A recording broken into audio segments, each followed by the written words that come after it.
Hello friends, அனைவருக்கும் வணக்கம். இந்த கணக்கில் என்ன கொடுத்துருக்காங்க அப்படின்னு பார்த்தா, ரொம்ப எளிமையான ஒரு கணக்கு கொடுத்துருக்காங்க. ஆனால் படிக்கிறதுக்கு கொஞ்சம் பேராகிராஃப் பெருசாக இருக்குது. இந்த கணக்கு எளிமையான கணக்காக இருந்தாலும் இந்த ஸ்டேட்மெண்ட்டை படிக்கிறப்போ கொஞ்சம் கவனமாக படிக்கணும். அதில் ஃபஸ்ட் என்ன கொடுத்துருக்காங்கன்னா, ஒரு ஸ்கூலில் 5 டீச்சர்ஸ் இருக்காங்க. அவங்க ஏ, பி, சி, டி அண்ட் இ அப்படின்னு 5 பேர். இதில் எந்தெந்த ஆசிரியர் எந்தெந்த பாடத்தை நடத்துகிறாங்க அப்படிங்கிறத குரூப்பாக கொடுத்துருக்காங்க. இதில் 4 குரூப்பாக பிரிச்சுருக்காங்க இந்த டீச்சர்ஸை. First group A and B. இப்போ இந்த ஏ அண்டு பி 2 பேரும் என்ன நடத்துகிறாங்கன்னா, ஹிந்தியும் இங்கிலீஷும் நடத்துகிறாங்க. அடுத்தது சி அண்டு பி, இவங்க 2 பேரும் இங்கிலீஷும் ஜியாகிரஃபியும் நடத்துகிறாங்க. அடுத்த குரூப்பு டி அண்டு ஏ, இவங்க 2 பேரும் மேத்தமேட்டிக்ஸ் அண்டு ஹிந்தி நடத்துகிறாங்க. அடுத்த குரூப்பில் ஏ அண்டு பி 2 டீச்சர்ஸ் இருக்காங்க. அவங்க நடத்துகிற சப்ஜெக்ட்ஸு ஹிஸ்ட்ரி அண்டு ஃப்ரெஞ்ச். இதான் அவங்க கொடுத்துருக்க ஸ்டேட்மெண்ட்டு. இப்போ என்ன கேள்வி கேட்குறாங்கன்னா, இந்த 5 ஆசிரியர்களில் அதிக எண்ணிக்கையில் பாடங்களை நடத்தக்கூடிய ஆசிரியர் யார் அப்படின்னு கேட்குறாங்க. இந்த கணக்கை படிக்கும்போது கொஞ்சம் கவனமாக தெளிவாக படிக்கணும். கணக்கு ரொம்ப ரொம்ப எளிமையான கணக்கு. முதல்ல அந்த டீச்சர்ஸ் 5 பேர் பேரையும் எழுதிங்க. A, B, C, D and E அப்படின்னு எழுதிங்க. அடுத்தது அவங்க கொடுத்துருக்க அந்த 4 குரூப்பையும் தனித்தனியாக எழுதிங்க.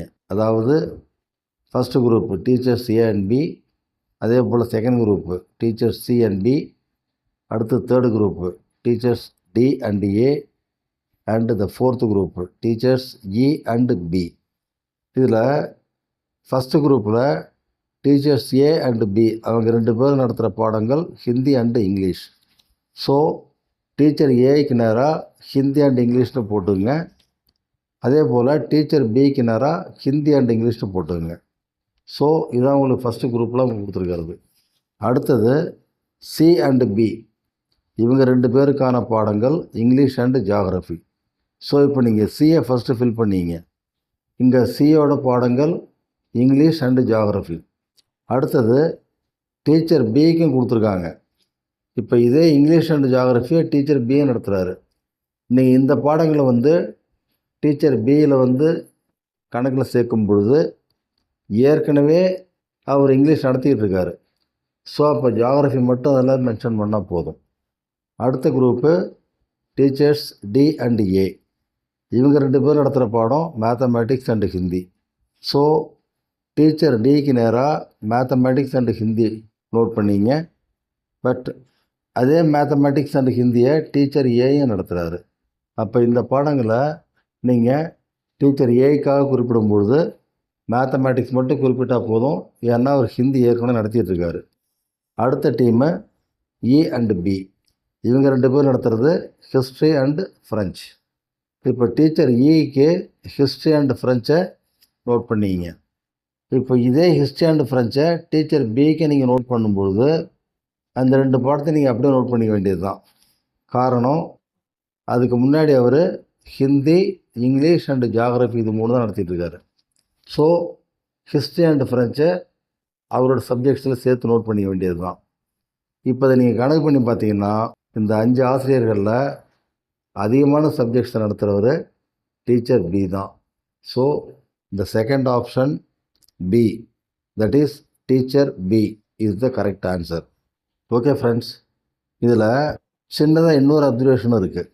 அது என்னென்னா, இந்த மாதிரி அவங்க குரூப்பாக அவங்களுக்கான பாடங்களை நோட் பண்ணுறப்ப ஏதாவது சின்னதாக குழப்பமோ அல்லது எங்கேயாவது ஏதாவது ஒரு தப்பாக நடக்க வாய்ப்பு இருக்குது அப்படின்னு யாராவது ஃபீல் பண்ணிங்கன்னா ஒவ்வொரு டீச்சருக்கும் அவங்களுக்கான மொத்த பாடங்களை ஃபஸ்ட்டு ஃபில் பண்ணுங்க. அதில் எந்த பாடம் உங்களுக்கு திரும்ப ரிப்பீட் ஆகுதோ அந்த பாடத்தை ஒரு முறை மட்டும் கவுண்ட் பண்ணிட்டு மீதி ரிப்பீட் ஆகிறதுல கட் பண்ணுங்க. ஸோ அப்படி நீங்கள் நோட் பண்ணும்பொழுது எங்கேயாவது கவனக்குறைவாக விட்டுட்டோமா இல்லை எங்கேயாவது தப்பு நடந்து போச்சா அப்படிங்கிற கவலையே இல்லை. ஃபஸ்ட்டு ஒரு டீச்சருக்கும் அவங்களுக்கான பாடங்கள் என்னங்கிறத ஃபுல்லாக நோட் பண்ணிங்க.